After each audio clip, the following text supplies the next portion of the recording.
Hey, what's up? Welcome to another super exciting, super informative edition of Church History Wednesday. Be ready for your minds to be blown. Ladies and gentlemen, I'm so excited about this episode. It's filled with so much goodness, so much information, so much inspiration. So I just want you to sit tight and let's dive into it.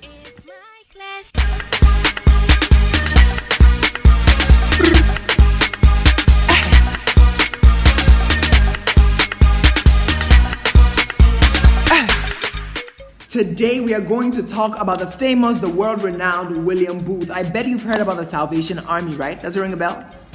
Yes, it does, right? So the founder of the Salvation Army is William Booth, and he did so much work for the Lord, and we're just going to investigate, go deeper into the kind of work he did, why he did what he did, and his journey.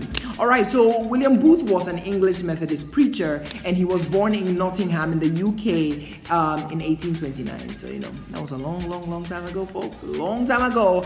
However, William Booth wasn't born into a great family. His family was rather poor, and his parents didn't know the Lord. His father died at the age of 14, so a pretty young age. But right after his father's death, he had two turning point experiences in his life. The first one was when he attended a church. He was invited by a Wesleyan couple. He attended the church, and in that moment, he realized that his life was nothing without Jesus. So he gives his life to Christ, and he starts doing, acts of piety. He starts doing his devotion, things like that, and just following Christ. And he wrote in his diary one day, and when I read this, it completely blew my mind. He wrote in his diary one day that God shall have all that there is of William Booth. He literally sang, all of me.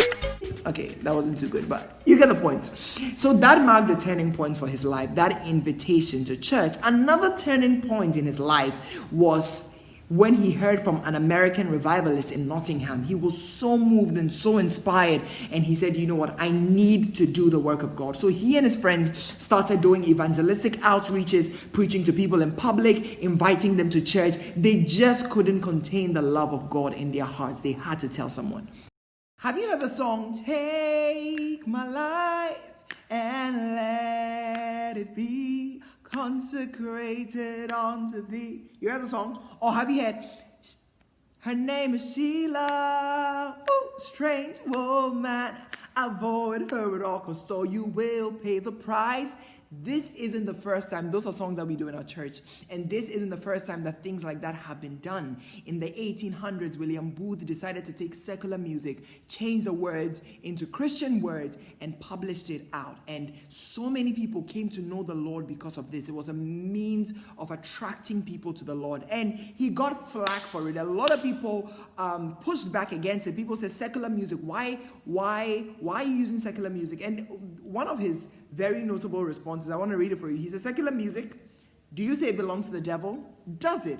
Well, if it did, I will plunder him for it, for he has no right to a single note of the whole seven. William Booth said that the devil has no right to music, so we're going to take music that he calls, or people call secular, and use it for the glory of God. So in this period where he was like preaching and making music and doing all these big things, he met the love of his life, and I bet he sang to her, sister, sister, sister, would you marry me? So he met Catherine, and Catherine said, yes, William, I'm gonna marry you.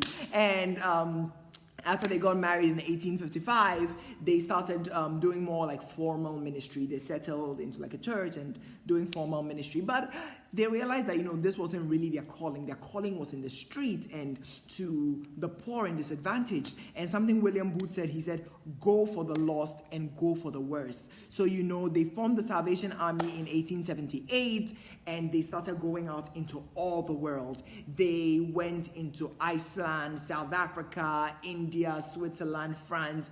They went out into all the world as the years passed by. And William Booth was so insistent, and he had such a passion for the poor and those who had been dejected by society. So we'll see that one of the first converts of the Salvation Army, or the earliest converts of the Salvation Army, weren't people who were as dignified. There were thieves, there were prostitutes, gamblers, drunkards, like people that the world doesn't even esteem. These were the people that became the converts and went out to preach the word of God. This is super inspiring because you would not think that people who are the fringes of society can be used, but these people were used to preach the gospel. One of the key tenets of William Booth's philosophy about evangelism is that charity or aid or helping people and the gospel produces such a profound effect. So they always attended to the needs of the poor, to the needs of the sick, and they preached the gospel. So this is something that the Salvation Army has come to be known for. William Booth did so much in his lifetime, and he died on the 20th of August 1912 in London, England, after doing so much, after holding so many open-air crusades. And he was affectionately called the prophet of the poor because he spent a lot of time ministering to poor people. When he died, 40,000 people came to his funeral, including Queen Mary.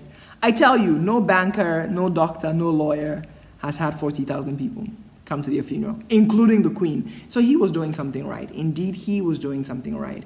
And it was so remarkable that a man born into poverty, a man without societal renown, who had worked for the poor his whole life, had such a dignified funeral and a dignified burial. And we see the work of William Booth all over the world, the Salvation Army all over the world, still responding to the needs of the sick, to the needs of the poor, and most of all, preaching and spreading the gospel. So William's life is, three things I learned from William's life is that an invitation is all it takes to change a person's life. If he wasn't invited to that church that day, who knows where many people would be without the Salvation Army. The second thing I learned is just being ready and willing to accept the call. When he felt the call of God in his heart, he says, you know what, I'm going to do this because I feel God calling me. And finally, the third thing I learned from William Booth is that we can all do the work of God, regardless of where we are, regardless of our background, regardless of what family we're born into. Ladies and gentlemen, this has been Church History Wednesday, and hope you join us next week for another edition. Stay safe, stay blessed, stay safe, sanitize your hands, subscribe, like, take